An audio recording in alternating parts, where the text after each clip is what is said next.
Hello everyone. In this video, I will show you the League dating app review.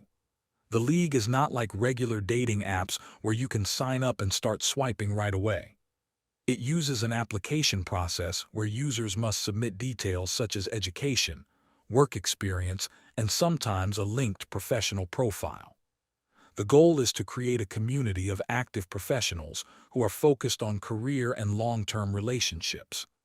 After approval, users receive a small number of matches each day instead of unlimited browsing, which makes the experience more controlled and less overwhelming. Once you are inside the app, matches are delivered at a fixed time daily. Free users usually get around 3 to 5 profiles, and they can decide whether to connect or skip. There is also a concierge feature that gives guidance on profile quality and helps users improve their chances of getting better matches. The app also offers events and groups where users can meet in real life, which adds another layer beyond online chatting.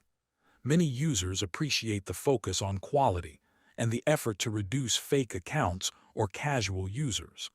However, there are also some downsides. The approval process can take time, and some people may not get accepted. The subscription cost is also higher compared to most dating apps. In addition, match frequency can feel slow, and preferences are not always perfectly followed by the algorithm. Thanks for watching.